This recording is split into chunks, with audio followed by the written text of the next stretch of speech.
ये जो स्थिति है, इस स्थिति पर थोड़ा सा विचार करेंगे आप तो आपको पता चलेगा। शास्त्रकारों ने बहुत अच्छी बात आपको बताई। अहिंसा, जब तक आप आत्मनिष्ठ नहीं होते तब तक आप अहिंसक नहीं बनेंगे। और आत्मनिष्ठ होने के लिए सत्य का खोज करना पड़ेगा, सत्य में प्रतिष्ठित होना पड़ेगा। सत्य आत्म तत्व है, अनात्म तत्व नहीं है। और उस सत्य में प्रतिष्ठित होने के लिए आपको अस्तेय, चोरी न करने की वृत्ति धारण करनी पड़ेगी, दूसरे के अधिकार का अपहरण करने की वृत्ति छोड़नी पड़ेगी। और उसके लिए ब्रह्मचर्य माने ब्रह्म भाव में, परमात्म भाव में हमेशा विचरण करना पड़ेगा। और परमात्म भाव में विचरण करने के लिए आपको अपरिग्रही बनना पड़ेगा। अपरिग्रही, आप उतने ही वस्तुओं का परिग्रह करें जितने की आपको जरूरत है। जिसकी जरूरत नहीं है उसको क्यों इकट्ठा करते हैं? एक व्यक्ति अपने लिए 1000 कपड़े खरीद करके रख लिया है। यदि वो 1000 कपड़े आपके पास न होते तो मार्केट में होते, उसकी कीमत गिरती या बढ़ती?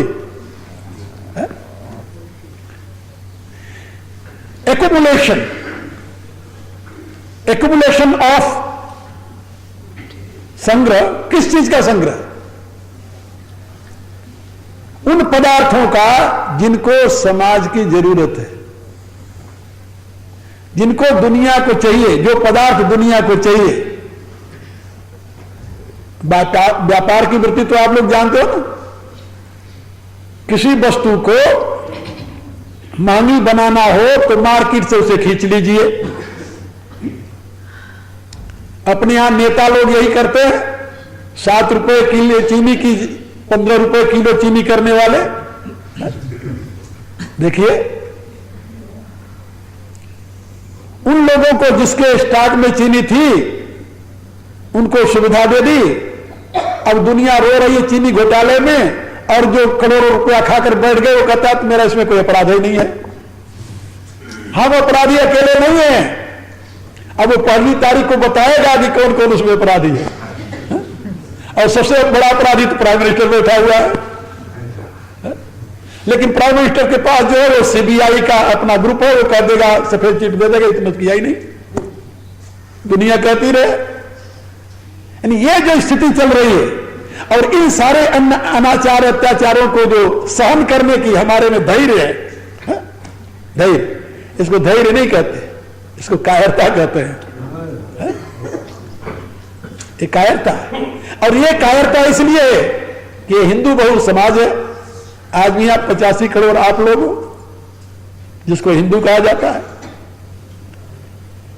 90 करोड़ जो जनता है यहां की, उसमें आज भी आप सबसे अधिक हो। और इसी नाते ये देश एक यतीम खाना बना हुआ है। दूसरे शब्दों में इसे धर्मशाला कह दो।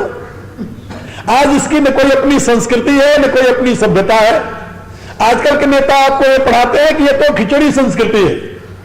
यहां के एक लीडर ने भारत की खोज की, भारत की खोज की, क्योंकि उससे पहले भारत था ही नहीं कहीं। उसने खोज करके कहीं से भारत को निकाला है और उसको टेलीविजन पर दिखा रहा है और बता क्या रहा है कि लोग आते गए और हिंदुस्तान बनता गया। वाह भाई वाह! ऐसे नेताओं ने ही इस देश का सर्वनाश किया। धर्म क्या करेगा वहां पर? आचार्य क्या करेंगे? विद्वान क्या करेंगे? वेद से लेकर हनुमान चालीसा तक मेरे दिमाग में है, लेकिन कोई उसको सुनने समझने के लिए तैयार हो? कौन सुनने के लिए तैयार है? आज गाना बजाना हो तो देखो, अभी सुनने के लिए लोग इकट्ठा हो जाएंगे, ताड़ी मारेंगे लोग बैठ करके, हजारों नहीं। लेकिन समझ की बात यदि कहो तो उनके पास न तो समझने के लिए मेधा है और न तो उनकी हिम्मत है।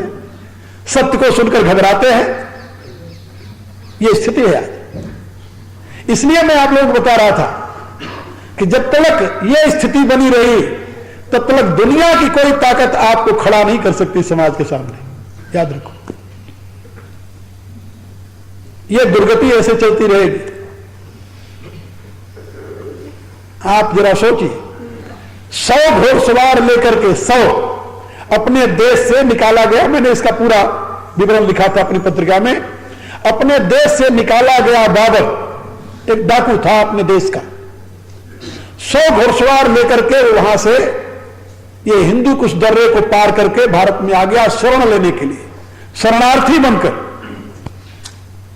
अपने देश से निकाला गया था तो भारत में शरण लेने के लिए आया, क्योंकि ये तो धर्मशाला है ही, कोई और हो यहां पर, उसको रख लिया। जब यहां पर आकर के उसने देखा कि ये तो यहां पर हमारे लिए बहुत अच्छा अवसर है, तो उसने वो 100 जो घुड़सवार थे उनको और वृद्धि करने लगा।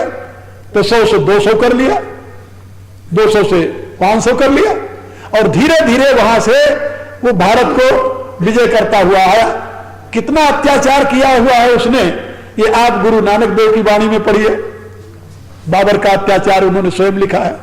आज लोग कहते हैं कि बाबर तो हमारे देश का एक महापुरुष था। वाह, यानी बुद्धिहीनता की कोई सीमा है कहीं? ये देश बाबर के आने से पहले हिंदुस्तान नहीं था तो क्या था? कोई इतिहास को जानने वाला बता सकता है इसे? वेद से लेकर के गुरु ग्रंथ साहब तक जो संस्कृति यहां की बनी है महापुरुषों की वाणियों का संकलन करके, वो नई तो नहीं है, लेकिन नहीं, ये सारी बातें यदि हम लोग बताते हैं तो कहते हैं महात्मा लोग अब अपने रास्ते से भटक गए, महात्मा भटक गए। और सही रास्ते कौन चल रहा था? वो जो भारत की खोज कर रहे हैं अभी बैठे हुए। बुद्धिहीनता की कोई सीमा नहीं है इस देश में। और उनसे बात करो तो कहते हैं तुम लोग तो फेनेटिक बन गए। हमारी संस्कृति में तो उदारता है, ये फेनेटिसिज्म कहां से आ गया? उनसे पूछो तुम संस्कृति शब्द का अर्थ भी समझते हो, तो उसे क्या लेना देना है? ये जो हमारी दुर्गति में हेतु है इसको समझो। रामायण की कथा सुनो, राम के उपदेश को सुनो। राम स्वयं संसार रूपी शत्रु से विजय प्राप्त करने के लिए प्रेरणा दे रहे हैं, लेकिन अपने उस जो साकार शत्रु है उसको तिरस्कार नहीं करते। जब खरदूषण आते हैं राम के रूप को देखकर मुग्ध हो जाते हैं, अपना एक दूत भेजते हैं और कहते हैं कि मैंने ऐसी सुंदरता कहीं नहीं देखी। अरे इससे कह दो कि अपनी स्त्री हमें दे जाए और चला जाए। देव तुरत निज नारी दुराई। आजकल के लीडर होते तो कहते कौन बड़ी बात मांग रहा, छोटी सी बात मांग रहा, इतना झगड़ा कौन करे? यही करते ना अहिंसा का। यही आपको सिखाते कि दे दो भैया, क्या जाता है इसमें? अरे एक स्त्री दे दिया, दूसरी स्त्री फिर मिल जाएगी तुम्हें। लेकिन याद रखो, इससे तुम्हारा गौरव नहीं बढ़ेगा। राम क्या उपदेश देते हैं? शत्रुओं की बात सुनकर के राम उसको उत्तर देते हैं, जवन हो बल घर फिर जाऊ, समर विमुख में हतऊ न काऊ। यदि तुम्हारे पास शक्ति नहीं है तो लौट जाओ, जब भग जाओगे तो मैं तुम्हें नहीं मारूंगा, लेकिन यदि तुम समर में खड़े रहे तो हम क्षत्रिय मृगया बन कर ही तुमसे खल मृग खोजत फिरही। हम तो क्षत्रिय हैं, पशुओं को मारना ही मेरा काम है, हम इसीलिए आए हैं जंगल में, और तुम्हारे ऐसे पशुओं को मारना मेरा काम है। 2 पांव वाले पशुओं को, 4 पांव वाले पशु इतने अहितकर नहीं होते। भगवान कहते हैं तुमसे खल मृग खोजत फिरही, तुम्हारे जैसे पशुओं को मैं ढूंढ रहा हूं। अभिप्राय भगवान की घोषणा है, रिप पर कृपा परम कदराई। कृपा किस पर करना चाहिए? शत्रु पर बोले नहीं, सज्जन पर। दुष्ट पर कृपा करना तो कायरता है, और हम सब धर्म के नाम पर उस कायरता के शिकार बनते चले जा रहे हैं। रातों दिन अनाचार अत्याचार एन खुलेआम तांडव हो रहा है और देख रहे हैं। क्या गति होगी, भविष्य क्या बनेगा, जरा सोचो तो। इसलिए मैं आप लोगों को बता रहा था कि भगवान का यह उपदेश, सम यम नियम श्ली मुख नाना, मन को अपने वश में करो, मन विषयों में भटकता रहेगा, तुम अपने गौरव को कभी संभाल नहीं सकते। उसके साथ यम जो 5 हैं, अहिंसा, सत्य, अस्तेय, ब्रह्मचर्य और अपरिग्रह, ये अपरिग्रह से बचो, अपरिग्रह से बचो, अपरिग्रह का पालन करो।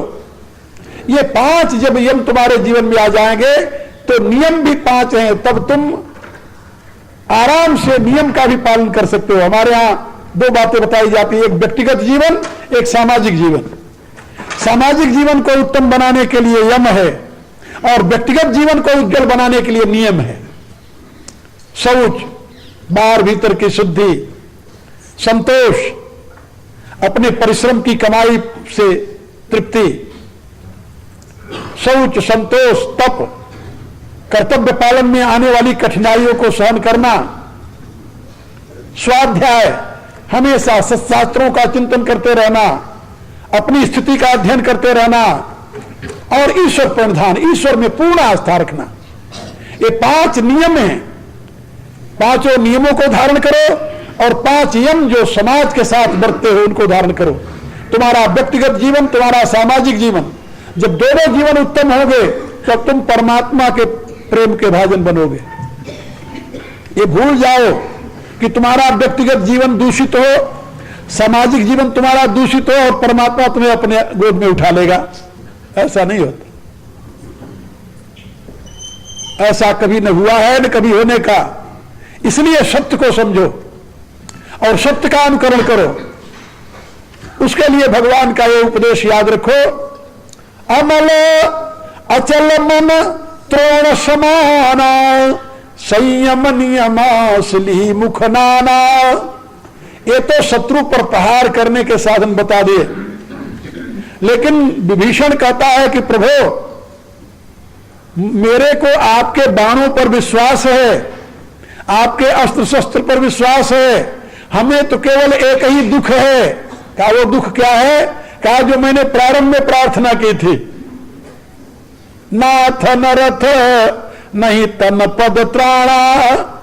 आपके पास न तो पद त्राण है, न तो तन त्राण है, न रथ है, तो कहीं विधि जित वीर बलवाना। भगवान ने कहा, अरे भोले बंदे, मेरे पास तन त्राण है, कवच। तन त्राण को क्या कहते हैं? कवच कहते हैं। कवच, बख्तर कहते हैं उर्दू में, कवच। तो वो कवच है मेरे पास। कहा वो कौन सा कवच है? कहा मेरे पास ऐसा कवच है जिसको कोई भेदन नहीं कर सकता, जिसको कोई तोड़ नहीं सकता।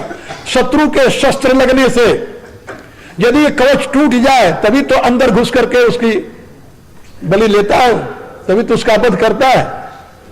वीर लोग जब युद्ध करते हैं तो उसमें देखते हैं कि ये कवच को भेद सकता है, ये तुम्हारा बाण के नहीं भेद सकता। आजकल बुलेट प्रूफ नहीं होता, बुलेट प्रूफ। अब मार दे हैं तो गोली आई, छड़ बाहर चली गई, तोड़ नहीं सका। लेकिन कोई ऐसा उपाय हो जिससे गोली उसको तोड़ती हुई अंदर चली जाए तो राम नाम सत्य हो जाएगा। तो वो जिससे सुरक्षा करते हैं शरीर को, उसको कहते हैं कवच। वो कवच है। तो भगवान ने कहा कि वो कवच मेरे पास है। कहा कवच है क्या? धर्म युद्ध में कवच का स्थान किसको मिला है? कवच अभेद विप्र गुरु पूजा, यही सम विजय उपाय न दूजा। का अभेद कवच है, विद्वानों और गुरु के चरणों में अनुरक्ति। विप्र माने विद्वान, वेदाभ्यास भय विप्रो। जो विद्वान हैं, जो बुद्धिमान हैं, उनमें आस्था, उनकी बातों में आस्था। आज तो विद्वानों की कदर कहां है भारत में? आज जरा देखिए, एक नेता आ जाए तो भी यहां पर कई हजार आदमी इकट्ठा हो जाएंगे और वो अपने विरोधी पार्टी को गाली देगा और अपनी बात बताएगा, और हजारों आदमी, लाखों आदमी इकट्ठा होकर उसकी बात सुनेंगे, तालियां मारेंगे। कहीं एक अभिनेता आ जाए तो फिर तो पूछना ही क्या, वहां बुलाना नहीं पड़ेगा, फिर वहां तो टिकट लगाना पड़ेगा। जिस देश में इस प्रकार के नेता और अभिनेता के प्रति लोगों में आस्था हो, आप क्या समझते हो समाज बहुत बुद्धिमान है? नहीं, वो बुद्धिहीन समाज होता है। जहां पर विवेक को ग्रहण करने की क्षमता नहीं है, विवेक को समझने की क्षमता नहीं है, विवेक को आत्मसात करने की क्षमता नहीं है, वह समाज गिरा हुआ माना जाता है, वो संभला हुआ समाज नहीं है। तो गोस्वामी जी बता रहे हैं कि जब तक विद्वानों में आपकी आस्था नहीं होगी और किसी गुरु के संरक्षण में नहीं होंगे, दो चीजें हैं, विद्वान और गुरु। विद्वान अनेक होते हैं, गुरु एक होता है। आजकल जहां गुरु निष्ठा बनी वहां विद्वत निष्ठा समाप्त हो जाती है कि गुरु पहले निर्देश देता है कि और कहीं सुनने नहीं जाना, कहीं ऐसा न हो कि मेरी भेड़े बगड़ जाए।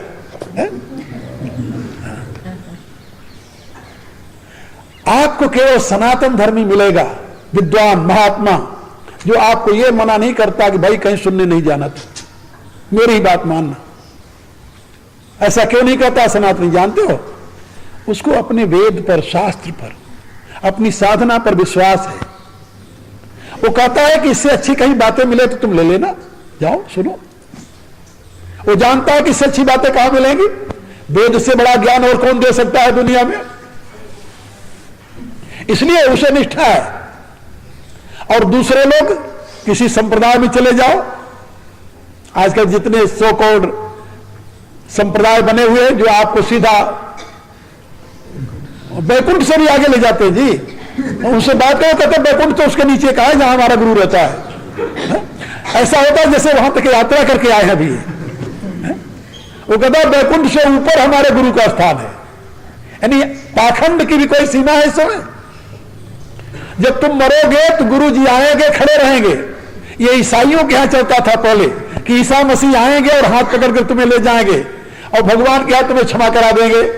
फिर मुसलमानों में यह संस्कार आया तो मुसलमानों ने कहा कि मोहम्मद साहब वहां बैठे होंगे, जब तुम जाओगे खतना करा करके तो मोहम्मद साहब तुम्हें देखेंगे और कहेंगे कि हाँ ये मेरा निशानी है। निशानी है ना, चिन्ह होता है, तो खतना चिन्ह है मुसलमानों का। कैसे पहचाना जाएगा कि भाई ये मुसलमान है या हिंदू है? तो खतना हुआ है तो वो मुसलमान पहचान लिया जाएगा और मोहम्मद साहब कह देंगे कि इसको बरी कर दो। तो मोहम्मद साहब के प्रार्थना से परमात्मा उसे जन्नत में भेज देगा, ये मुसलमानों ने कहा। फिर बाद में ईसाइयों और मुसलमानों में यहीं से सीट रिजर्व होने लगी कि भाई स्वर्ग में तुम्हें कौन सी मार्के की शराब चाहिए, अंगूर की चाहिए या दूसरी चाहिए, या कितनी स्त्रियां चाहिए और किस कलर की चाहिए। तो यहां रिजर्वेशन होने लगी। मुसलमानों में भी होती है, आज भी होती है। मुसलमानों में एक संप्रदाय है बौरे जिसे कहते हैं, आज भी उनके यहां होती है रिजर्वेशन। और ईसाइयों में भी होती है, कैथोलिक में। अपने यहां भी एक संप्रदाय ऐसे खड़ा हो गया कि मरोगे तो गुरु जी आएंगे, तुम्हें पकड़ करके ले जाएंगे, फिर उसके ऊपर ले जाएंगे। ये बैकुंठ ठोकुंठ तो नीचे का लोक है, उसके आगे ले जाएंगे, वहां तुम्हें पहुंचा देंगे। अरे मूर्खों, कुछ तो बुद्धि रखो, कुछ तो अकल से काम लो। लेकिन नहीं, अकल का पूरा दिवाला है। और ये याद रखो कि जिस समाज में बुद्धि की प्रतिष्ठा नहीं है, जिस समाज में विद्वानों का आदर नहीं है, जिस समाज में कोई तत्ववेत्ता गुरु नहीं है, उस समाज के पतन के सिवा उत्थान नहीं होने का। भेड़े भले इकट्ठा हो जाए, कितनी भेड़ें तुम्हारे कब्जे में, ये बात लग रही, 1 हो 2 लाख 10 लाख हो, जल जात क्या अंतर पड़ता है। लेकिन परिणाम क्या होगा? परिणाम उनका न उद्धार होगा न आत्मकल्याण होगा, क्योंकि अंधविश्वास मनुष्य को मोक्ष प्रदान नहीं कर सकता। अंधविश्वास मनुष्य को कभी परमात्मा तक पहुंचा नहीं सकता, याद रखो। इसलिए भगवान कहते हैं कवच अभेद विप्र गुरु पूजा। विप्र पूजा, विद्वान का आदर करो, विद्वान के पास बैठो, सुनो समझो, और फिर किसी सदगुरु की तलाश करो जो तत्वज्ञ है, तत्वनिष्ठ है, जो सत्य को जानता है, जिसके पास पहुंचकर तुम अपनी बातें कहो और उसका समाधान लो। प्राचीन काल में हमारे यहां प्रक्रिया थी, गुरु कब स्वीकार करता था आदमी जानते हो? जब अपने प्रश्नों को लेकर घूमता था। कई महात्माओं का, जो महात्मा उसके प्रश्न का समाधान कर देता था वो उसका गुरु होता था, वही अपने आप को समर्पित कर देता था। ये मेरे गुरुदेव है। जब तक अपने प्रश्नों का समाधान न हो जाए तब तक कोई समाधान करता है तुम्हारा गुरु बन सकता है, दूसरा नहीं। अब यहां प्रश्न ही नहीं है, समाधान कौन करेगा? क्योंकि दिवाला निकला हुआ है। तो भाई कुछ समझ में कहा, समझ तो लेता हूं, क्या कुछ पूछने वाली बात है? कहता नहीं, पूछना कुछ नहीं, क्यों समझ में नहीं आया। तो हमारे यहाँ एक पंडित थे, वो पढ़ाया करते थे, तो वो कहा करते थे कि एक शिष्य आया पढ़ने के लिए, शिष्य पढ़ने के लिए आया, तो पढ़ रहा था वो। तो जब सारे शिष्य विदा होने लगे, 11 बरस बीत गया, 12 बरस, स्नातकोत्तर जब उनका होने लगा, विदाई का समय आया, तब गुरु ने कहा कि भाई मेरे शिष्यों में ही मेरा एक ही सही शिष्य है, इसने 12 वर्ष में कोई प्रश्न नहीं किया, जो मैं पढ़ाता रहा सब ग्रहण करता रहा है। उसने कहा, खड़ा हो गया हो आखिर दिन, कहता गुरुदेव ऐसी बात तो नहीं है। क्या तो फिर? कहा जब पहले दिन मैं आया था उसी समय आपने एक बात कही थी, मैं तो ये 12 वर्ष उसी को सोचता रहा। तो गुरु जी ने पूछा क्या बात कही थी भाई मैंने?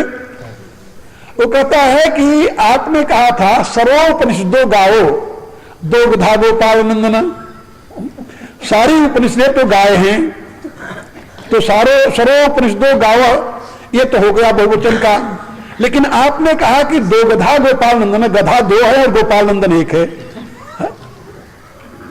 तो 2 गधा और गोपाल नंदन, तो एक तो गोपाल नंदन गधा हुआ और दूसरा गधा कौन है?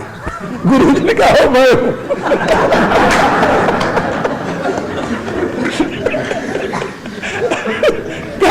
कोई दूसरा गधा नहीं, जो 12 वर्ष मत्था मारता।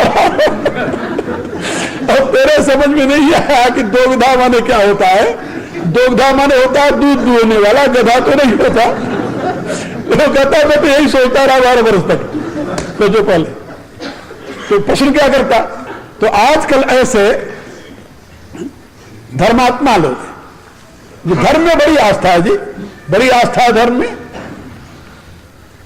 अंधविश्वास, और जिसका परिणाम कुछ होने वाला नहीं, जिसके बदले में कुछ मिलने वाला नहीं। कहता गुरु से कोई प्रश्न करने का, गुरु के हाथ में पहुंचता ही नहीं, वो तो हमें लाउड स्पीकर से मंत्र मिलता है। आप सोचिए, यानी सारा जीवन किस प्रकार से धर्म के नाम इस बात पर ध्यान दो। कवच अभेद विप्र गुरु पूजा, विप्र पूजा माने विद्वान का आदर करो, विद्वान सम विजय उपाय न दूजा। इसके सिवा और कोई दूसरा उपाय नहीं है जिससे तुम संसार रूपी शत्रु को जीत सको। इस विषय में भगवान जो कुछ बताएंगे वो कल आखिरी दिन है, कल आप लोगों को और बताया जाएगा।